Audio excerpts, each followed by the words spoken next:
안녕하세요, 성도 여러분. 오늘 수요 기도에 오신 모든 분들을 주님 안에서 환영합니다. 성도 여러분, 우리가 고난 가운데서 믿음을 지키는 것과 성공한 상황에서 믿음을 지키는 것, 어느 것이 더 어려울까요? 신기하게도 힘든 역경의 상황이 아닌 우리의 것을 모두 이룬 성공한 상황 가운데서 우리의 신앙을 지키는 것이 더욱 어렵습니다.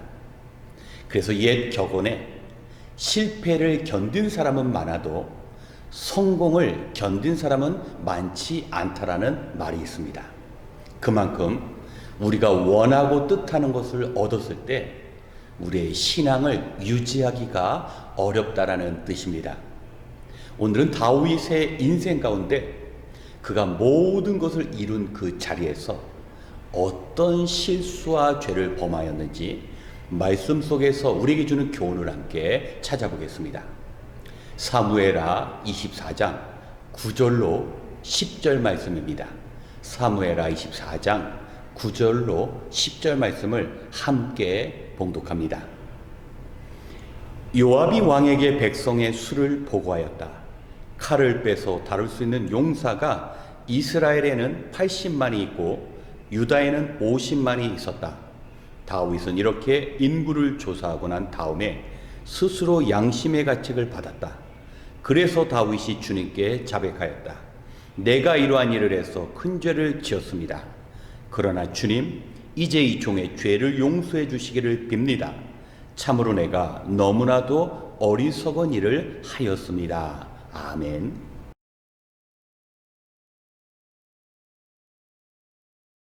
오늘 본문의 말씀은 다윗이 군대 장관 요압에게 이스라엘에는 80만, 유다에는 50만의 전쟁에 참여할 수 있는 용사가 있다라는 인구 조사의 결과를 보고받습니다. 그런데 다윗은 이 인구 조사를 행한 후 하나님께 죄의 용서를 구합니다. 인구 조사는 잘못된 것일까요? 그렇지 않습니다. 인구 조사 자체가 나쁜 것이 아니라 그 인구 조사를 시행케 한 다윗의 목적이 불순했습니다. 다윗은 그 길고도 긴 고난의 시간을 통과한 후 이제 이스라엘의 왕이 되었습니다. 그리고 전쟁마다 승리를 거두고 이스라엘의 평화가 찾아왔습니다. 그리고 그의 인생 말년에 군대장관 요압에게 이스라엘에서 전쟁에 참여할 수 있는 사람들의 숫자를 헤아리게 합니다. 그래서 요압은 단에서부터 부엘세가까지 약 10개월 동안 이스라엘이 전쟁에 참여할 수 있는 그 20세가 넘은 남자들의 숫자를 헤아렸습니다. 여기에서 잘못된 것을 발견할 수 있습니다. 단순히 이스라엘 민족 전체의 인구조사가 아니라 한 나라의 부와 권력을 의미하는 전쟁터에 나갈 수 있는 사람들의 숫자를 헤아리게 한 것입니다. 다윗은 이제 자신이 행한 업적을 드러내기 원했습니다. 이전 사울 왕이 망가뜨린 그 이스라엘을 다시 자기 자신이 회복되었다라는 자기의 그 능력을 세상에 알리고 싶어 한 것입니다. 하나님께서는 이런 다윗의 행위를 악한 것이라고 말씀하시고, 비록 다윗이 하나님께 용서를 구했지만 이스라엘에는 전염병으로 인하여 약 7만 명의 사망자가 발생하였습니다. 하나님께서는 다윗이 왜 이런 악을 행했는지 그의 마음에 생긴 변화를 알아주셨습니다. 그가 사울 왕에게 쫓김을 당했을 때 그는 하나님과 가장 가까웠습니다. 그의 영혼은 더없이 맑았습니다. 오직 하나님의 은혜만 구하였고, 그의 그 불안하고도 위험한 상황이 아닌 하나님의 능력을 의지하였습니다. 그래서 골리앗과의 싸움 속에서도 형편이 중요한 것이 아니라 만군의 여호와의 이름을 의지하여서 담대하게 그 전쟁터로 나갔습니다. 그런데 다윗은 지금 그의 심령이 변질되었습니다. 하나님은 이제 더 이상 발견할 수 없고 그가 이룬 그 업적만 눈에 들어온 것입니다. 하나님의 그 자리에 성공이 대신 자리를 잡았던 것입니다. 그리고 다윗은 이제 하나님께 영광을 올려드리는 것이 아니라 자기 자신을 내세웠습니다. 자기가 행한 업적을 세상에 알렸던 것입니다. 놀랍게도 사무엘하 24장은 다윗이 행한 그 마지막 업적을 이야기하고 있는데, 그 다윗의 인생의 마지막 그 종지부는 다름이 아닌 하나님 앞에서 교만으로 인하여 넘어진 그 실수를 적나라하게 기록하고 있습니다. 보통 한 사람의 전기라함은 그 사람이 행한 일들, 그리고 마지막에는 가장 아름답고 영광스러운 것을 기록하지만 성경은 그렇지 않습니다. 우리에게 귀한 교훈을 전달하는데 다윗과 같이 전적으로 하나님을 의지한 사람도 자칫 잘못하면 교만의 그 자리에서 넘어질 수밖에 없었다라는 것을 우리에게 이야기하고 있습니다. 사랑하는 성도 여러분, 우리가 환난 가운데서 하나님께 기도하는 일은 그리 어렵지 않습니다. 우리에게 아무것도 없기 때문에 당연히 하나님만 바라볼 수 있습니다. 그런데 그 기도로 인하여 무언가 우리가 이루고 우리의 문제가 해결되고 난 후에 우리는 강렬한 그 유혹, 다윗을 넘어뜨리게 한 그 유혹을 받을 수밖에 없습니다. 결과를 놓고 모든 것이 나의 수고와 나의 노력에 의한 것이라고 우리가 착각을 하게 됩니다. 그리고 하나님께서 함께 하신 그 모든 과정들은 사라져버리고 나의 수고와 나의 능력을 우리가 나타내기를 원합니다. 하나님께서는 이러한 교만을 멀리하라고 합니다. 그래서 잠언 성경은 교만은 패망의 선봉이라고 합니다. 자기 자신의 위치를 망각하고 자신의 능력을 하나님의 영광 대신 나타나고자 했을 때 그 인생은 패망을 향해 달려갈 수밖에 없다라는 겁니다. 그래서 우리는 문제에 직면할 때 두 가지를 위해 기도해야 합니다. 하나는 하나님, 이 문제를 해결하여 주시옵소서. 또 다른 하나는 하나님, 이 문제가 해결되고 난 후 제가 하나님을 의지했던 그 마음 그대로 하나님 앞에 영광을 올려드리고 행여나 제가 하나님의 영광을 가로채지 않도록 하나님 저의 마음을 지켜주시옵소서. 고난은 문제의 해결을 가져오고 문제의 해결은 곧 교만의 유혹을 가져오기 때문입니다. 오늘 말씀을 기억하시고 우리 눈앞에 있는 이 많은 문제, 우리가 하나님께 간절히 기도할 때 하나님께서 문제를 해결해 주실 것입니다. 그러나 그 문제의 해결 이후에 다윗을 넘어뜨리게 한 그 유혹, 순전하고 하나님을 전적으로 의지한 다윗을 쓰러뜨리게 한 유혹이 우리를 기다리고 있다는 사실을 기억하시면서 늘 낮아진 마음으로 하나님을 의지하시는 저와 여러분이 되시길 주님의 이름으로 축원합니다. 함께 기도하겠습니다. 우리의 힘이 되신 여호와 하나님, 오늘은 우리 다윗의 말년에 경험한 그의 어리석음과 실수에 대해 묵상해 보았습니다.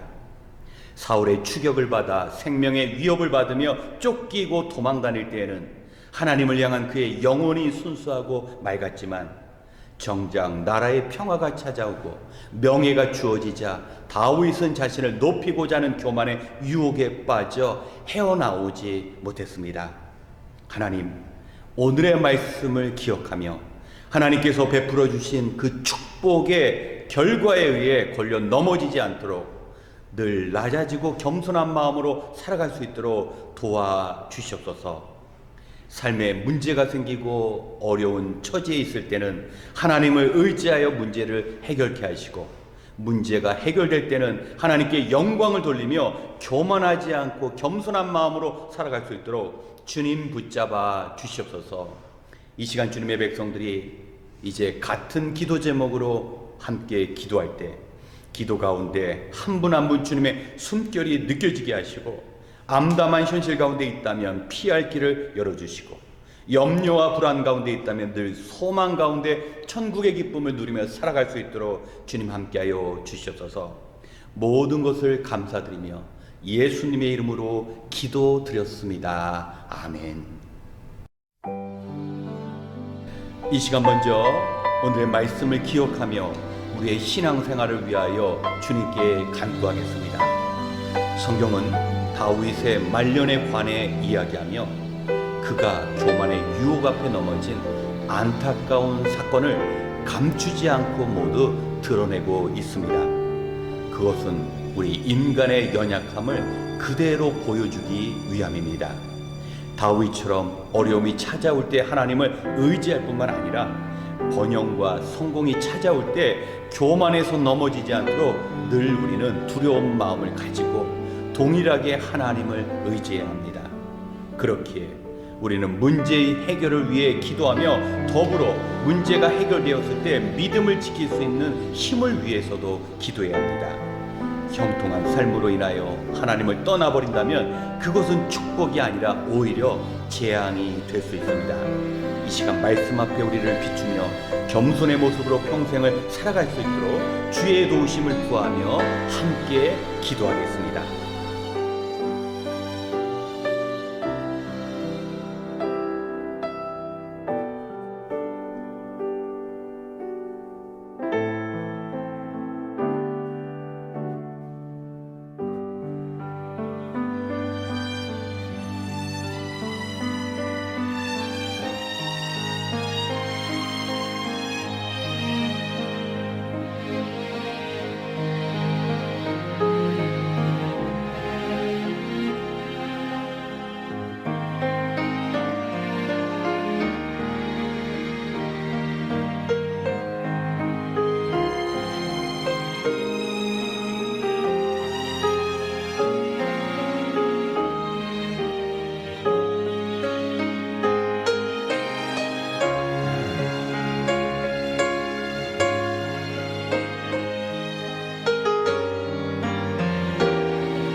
두 번째, 우리 교회의 어른들을 위하여 기도하기 원합니다.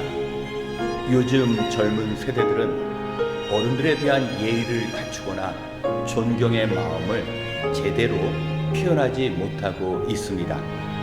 지금의 풍요로운 사회와 나라가 있기까지 자신의 삶을 던져 애쓰고 수고하신 어른들의 노고가 있음을 기억해야 합니다. 또한 교회에서도 우리 교회를 위하여 새벽마다 기도하시며 삶의 본을 보여주신 어른들이 있기에 오늘 우리가 이처럼 함께 기도하며 교제를 나눌 수 있음을 알아야 합니다. 성도된 우리는 그러한 어르신들의 수고와 기도를 결코 잊어서는 안 되는 겁니다. 교회의 어른들께서 질병으로부터 보호받고 영육간에 필요한 것들이 모자람 없이 공급되어질 수 있도록 기도해야 합니다. 특별히 이번 주일 교회의 어른들을 위한 효도 관광이 있습니다. 짧은 시간이지만 교회 어르신들께 쉼과 섬김을 받는 귀한 시간이 되며 기쁘고 안전한 나들이가 될 수 있도록 기도 부탁드립니다. 이 시간 우리의 기도를 위하여 그리고 우리의 어르신들에게 복된 삶이 열리고 이번 주일 효도 관광을 통하여 참으로 어른들께 행복한 시간이 되어줄 수 있도록 함께 기도하겠습니다.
세 번째, 우리가 살고 있는 이 땅을 위하여 기도하겠습니다.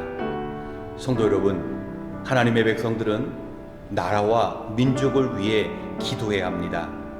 특별히 올해 참으로 많은 총기 사고가 일어났습니다.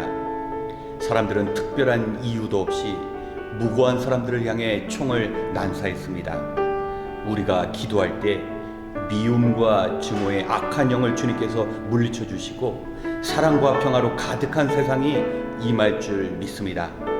또한 이번 주일에 프라이드 먼스 행사가 캘리포니아 대도시에서 열린다고 합니다.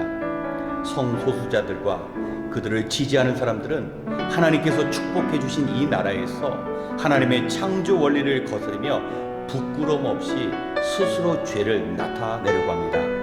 이것은 말씀 앞에 참으로 큰 죄악이며 이 죄악은 하나님의 진노를 가져오게 만들 것입니다. 진정한 자유는 그런 퍼레이드를 통해 나타내는 것이 아니라 예전과 같이 세상에 복음을 전하는 나라, 어려운 가운데 처한 사람들을 돕는 미국이 되는 것이 이 땅에 주어진 진정한 자유입니다. 이 시간 주님 주신 평화가 이 땅에 임하며 주님 주신 자유로 복음을 전하며 연약한 이들을 돕는 미국이 될 수 있도록 함께 기도하겠습니다.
마지막으로 우리에게 주어진 선교 사명을 위하여 기도하겠습니다.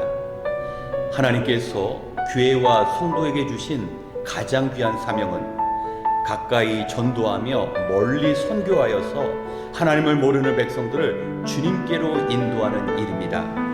교회와 성도는 이 사명을 잊어서는 안 됩니다. 특별히 이번 선교주일은 평생을 선교를 위해 살아오신 데이빗 김 선교사님께서 귀한 말씀을 선포하실 것입니다. 선교사님께서 선포하신 말씀을 통하여 우리의 잊었던 선교의 사명을 다시 발견하고 결단하는 시간이 되어야 할 것입니다.